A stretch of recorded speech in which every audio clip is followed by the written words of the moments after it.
Bon, défaite du Canadien. 3-1, j'allais dire 4-1 parce qu'ils ont marqué dans un filet désert à la fin du match. Qu'est-ce que j'ai à dire? Est-ce qu'il y a vraiment quelque chose à dire sur ce match-là? Je veux dire, pour moi, je vais y aller honnêtement, le Canadien, pour moi, n'a pas joué un mauvais match. Et même qu'on a joué un meilleur match que Philadelphie, je pense que ce qui nous a manqué, c'est un peu de chance. Mais je ne vais même pas aller sur la chance parce que quand tu regardes la prestation de Vladar, c'est quoi? Il y a un nom de, on dirait un radar. Vladar. La première fois que j'entends ce nom, oh non, quoique j'avais déjà entendu parler de lui, je vais pas mentir, mais depuis quand ce gars-là il est bon? Il est aussi bon que ça? Genre, je vais pas aller jusqu'à. Il a volé le match, mais il est pas loin. Toutes les arrêts décisifs qu'il a fait, franchement, Vladar, ok, respect. Grand respect à Vladar parce qu'il connaît tout un match aujourd'hui. Et si ce n'est pas de lui, je pense que le Canadien gagne. La vérité, on a eu énormément, j'abuse. On a eu beaucoup d'occasions de marquer franches. Là, j'en ai une en tête qui me revient en troisième période, elle de Cole Caulfield, où il est dans l'enclave. Et quand Cole Caulfield est à cette position-là, normalement, c'est un but.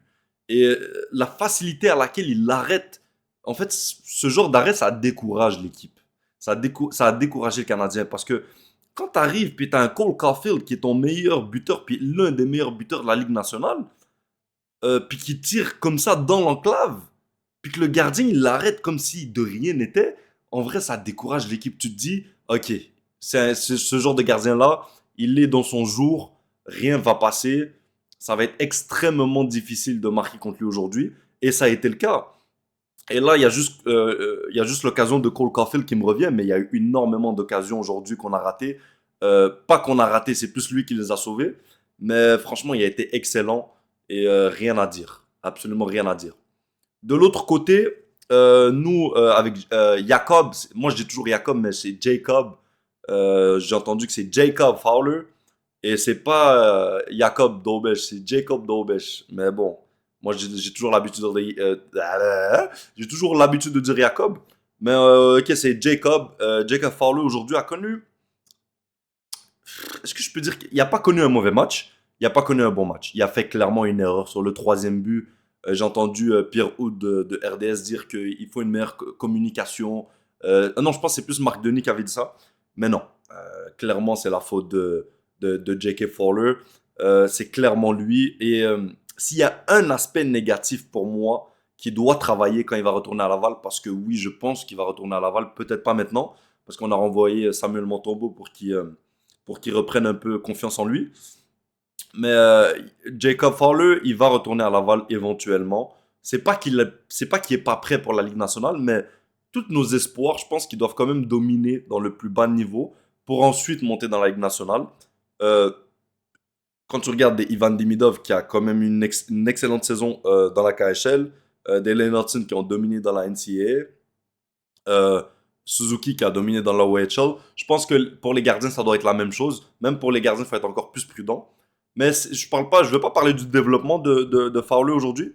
Il a commis une erreur et je pense que s'il y a un point faible sur lequel il doit travailler, c'est vraiment les sorties de zone. C'est vraiment son maniement avec la rondelle. Je trouve qu'il est. C'est pas qu'il est mauvais, c'est juste qu'il est lent. Il est vraiment lent à prendre une décision. Et aujourd'hui, sur le but, c'est vraiment ça. C'est vraiment une question de prise de décision. Il a amplement le temps. Il a amplement le temps d'analyser ce qui se passe. Et je trouve que c'est plus une erreur de concentration parce qu'il laisse la rondelle comme s'il avait l'impression qu'il y avait un joueur du Canadien derrière lui, alors que c'est un joueur des Flyers. Si je me trompe pas, c'était Mitchkov. Mais il laisse vraiment la rondelle comme ça, alors que tu avais un joueur à droite, tu avais un joueur à gauche. Il avait amplement le temps de prendre la décision. Ce qu'il a fait, c'est qu'il a pris trop de temps. Il a pris trop de temps, puis il a pris une mauvaise décision, clairement. J'ai pas vraiment de point faible pour lui, à part ça, à part son maniement avec la rondelle. Euh, j'ai pas de point faible qui me vient en tête pour Jacob Fowler. Il a disputé sinon un bon match. Il n'a pas été énormément sollicité parce que quand tu regardes en troisième période, les Flyers ont presque pas touché la rondelle. Mais il y a eu quoi 20, 21 lancés à peu près. Il a accordé 3 buts. Le quatrième était sur un filet désert, dans un filet désert. Mais ouais, je vais pas commencer à le critiquer. Euh, Il n'a pas connu un grand match, mais c'était pas catastrophique, hormis l'erreur. Puis malheureusement, en fait, l'erreur, c'est un peu ça pour moi qui a coûté le match du Canadien. Parce que à ce moment-là, tu perds 2-1. Et là, c'est vraiment le but qui vient pas t'achever. Parce que quand je pense qu'il commet cette erreur-là, c'est en deuxième période. Donc, il reste amplement de hockey. Mais avec la prestation de Vladar aujourd'hui, ce but-là, il te coupe les jambes. La vérité, il te coupe les jambes. Et c'est ce qui a fait aujourd'hui cette erreur de Fowler. Ça a vraiment coupé les jambes du Canadien. Mais bon, on va pas jeter le blâme sur un gardien de 21 ans qui est en plein développement puis qui a un potentiel énorme. Je pense qu'éventuellement, il va retourner à Laval quand Montembeau va revenir. Et c'est parfait. Il est venu, il a vu. Ça ressemble à quoi la Ligue nationale. Il a joué 3 matchs, une victoire, une défaite en prolongation, puis une défaite en temps réglementaire aujourd'hui.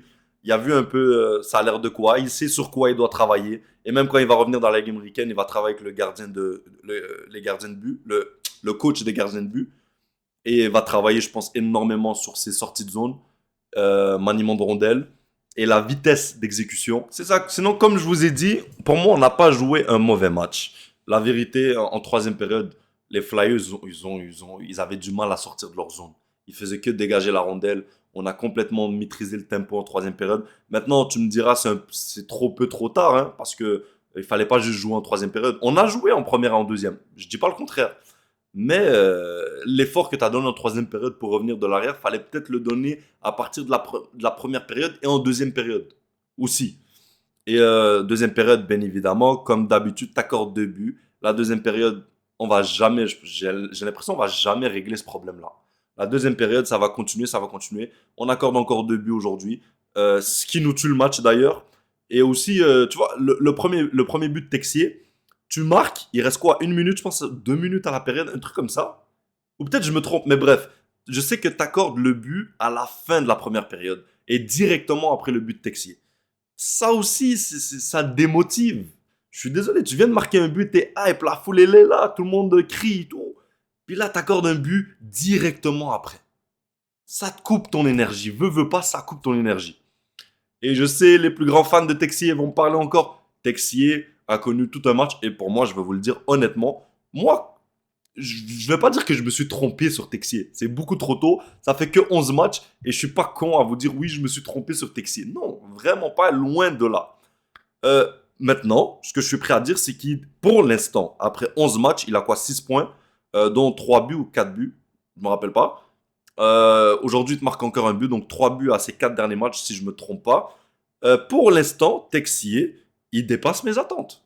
Et je suis obligé de l'avouer. Et si j'ai tort plus tard, puis que je vois en fin de saison, je sais pas moi, il finit avec 30 points, 25 points, 30 points en une cinquantaine, soixantaine de matchs, je vais l'avouer que je me suis trompé. Je suis pas quelqu'un qui a une fierté euh, surdimensionnée, puis qui va dire non, Texier, je vous le dis, il fera rien. Non, bah, écoutez les gars, écoutez, si Texier me fait mentir, il me fait mentir. Moi, ce que j'aime le plus, c'est que le Canadien gagne. Puis si Texier doit me faire mentir, avec plaisir. Avec plaisir qu'il me fasse mentir, puis je vous dirais, bah, les gars, j'ai eu tort. Comme j'ai eu tort sur Mike Madison en début de saison où je voulais l'échanger. J'ai eu tort et je me suis excusé personnellement à Mike Madison. Même si il l'a sans doute pas écouté, mes excuses. Mais je me suis quand même excusé à Mike Madison. Et j'ai aucun problème à avouer mes torts. Et je l'ai fait avec Mike Madison. Puis Texier, je suis pas prêt encore à le faire parce que pour moi, c'est que un petit échantillon. Je vais pas commencer à parler sur 11 matchs. Pas parce qu'il a 6 points en 11 matchs que waouh, Texier, il m'a fait mentir. Non. Est-ce qu'il performe plus que ce que je pensais? Oui, effectivement. Maintenant, ça fait 11 matchs. On va attendre, on va attendre. Mais aujourd'hui, je suis prêt à l'admettre. Texier a été le meilleur attaquant du Canadien aujourd'hui. C'est lui qui a eu le plus d'occasions. Il était partout sur la glace. Je ne sais pas il y a combien d'occasions de marquer. Il a marqué aussi. Il a été là, il est rapide. Il a complété des jeux. Il a fabriqué des jeux. Absolument rien à dire sur Texier. La vérité, j'ai absolument rien à dire. Et s'il me fait mentir, j'aurais aucun problème à avouer mes torts. Maintenant, je reste encore sur mon idée que Texier, c'est juste un gars qui est de passage. Maintenant, s'il me fait mentir, je reviendrai sur ce sujet-là et je vous dirai que j'ai eu tort. Sinon, je pense pas avoir oublié grand-chose. J'ai pas aimé le match du trio de Kapanen. Que ce soit Demidov ou Slavkovski. Slavkovski, il y a un jeu que j'ai pas aimé. Et c'est en début de match quand il se fait plaquer par Ristolainen. Il y a une passe de Engström. J'ai vu sur RDS qu'à ce qui paraît, il a commencé à chialer sur Engström parce qu'il a fait une passe un peu dangereuse. Si c'est le cas, c'est un truc que j'aime pas. Parce que au hockey, c'est pas comme au soccer, c'est pas comme dans les autres sports. Au hockey, c'est plus un sport traditionnel, puis c'est un sport que euh, les gens, pas les gens flashy, mais comment je peux dire ça?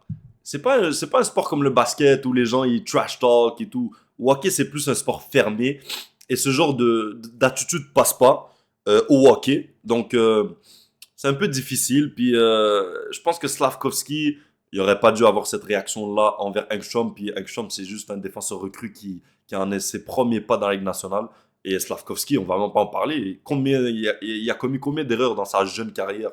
Il y a eu des moments difficiles. Est-ce que pour autant des Suzuki, des vétérans au passé, ils sont venus puis ils ont commencé à chialer dessus sur la patinoire? Non, ça c'est des trucs que tu dois régler en privé, dans le vestiaire. Et je pense que c'était pas un bon move de la part de Slavkovski de faire ça devant 21 000 spectateurs, devant ton coach, devant tous tes coéquipiers, devant l'équipe adverse. Je pense que c'est pas la bonne image à véhiculer. Demidov, revirement qui mène un but. Demidov n'a pas connu un grand match. Et même récemment, même s'il a marqué à son dernier match, récemment, je trouve que Demidov est un peu plus effacé. Même si, en fait, il commence à connaître des hauts et des bas. En début de saison, il était juste exceptionnel. Maintenant, je te dirais, les derniers matchs, il y a des hauts, il y a des bas. Maintenant, c'est logique, c'est une recrue. J'en doute pas que ça va être un joueur exceptionnel. Ce ne l'est pas encore, mais c'est déjà un très très bon joueur.